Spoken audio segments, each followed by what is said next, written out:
In this video you're going to learn about how a sample is prepared for an NMR spectrum. So the sample, the TMS reference compound and the solvent which dissolves the compound are placed into a very thin tube, and the thin tube is placed into the NMR machine. I'm going to talk to you a little bit more about TMS now. So TMS is tetramethylsilane. It has a structural formula of SiCH34 and its displayed formula is shown. So TMS is a little bit like carbon is in mass spec. It's a reference compound and it's used for a number of reasons. It has the protons and carbons are extremely electron rich.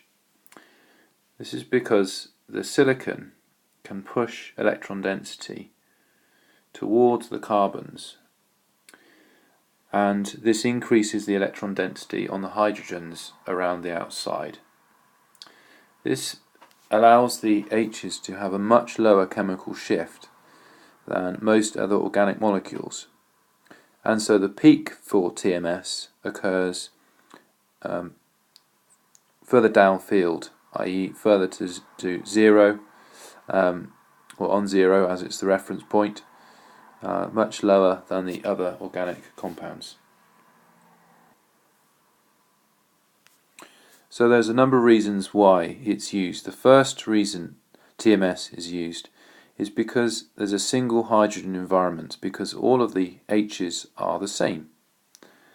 That gives it a singlet peak. That makes it much easier to identify that the peak for TMS is actually TMS, and it's not a variety of peaks, say a doublet or a triplet. So it simplifies. The second thing is that TMS is inert, so it won't react with a sample. The third point is that TMS is volatile, which means it can be separated very easily from the sample. If you only made a small amount of sample and you want to collect it for another test, you could get rid of the TMS and use the product for something else. And the fourth point I've already talked about, it's an electron-rich environment due to the silicon pushing electron density onto the carbons and therefore onto the H's, and therefore has a much lower chemical shift than other molecules. Now we're going to have a think about the choice of solvent for proton NMR. So the solvent's used to dissolve up the solid. It only works when in a solvent solution phase.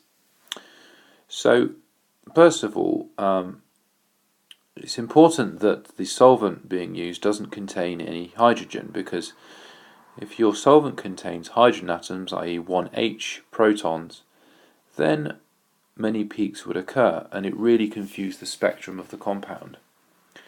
You don't want to identify the solvent, you know what that is, you want to identify what you've actually made, and so we want to use a solvent which doesn't have any H's.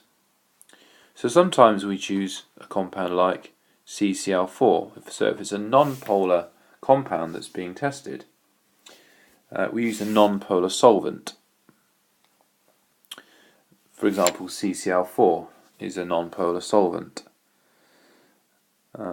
If we're using a benzene-based molecule, we might want to use C6D6. Now D stands for deuterium, which is heavy hydrogen. And a heavy hydrogen, i.e. Isotope with one neutron, so 2H, one neutron, one proton, hence 2H. This doesn't have nuclear spin with NMR, and hence it doesn't affect the NMR spectrum.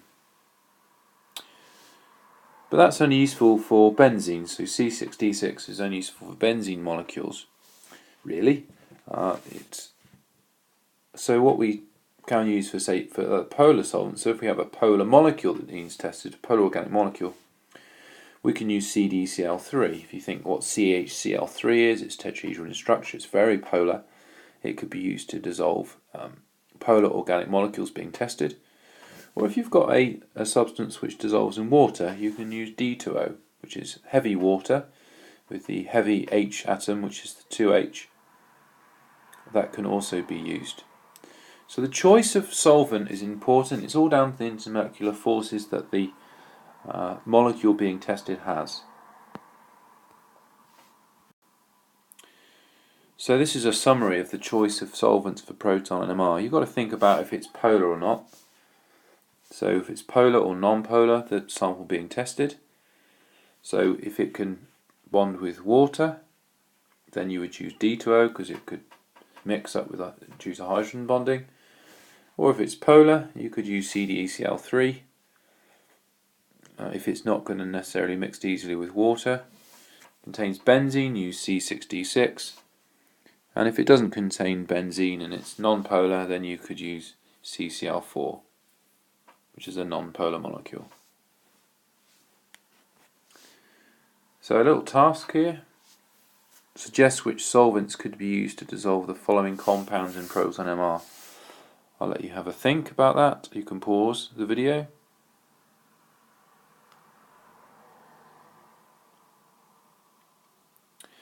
And so the answers here, so hexane is a non-polar molecule, so you would use CCl4.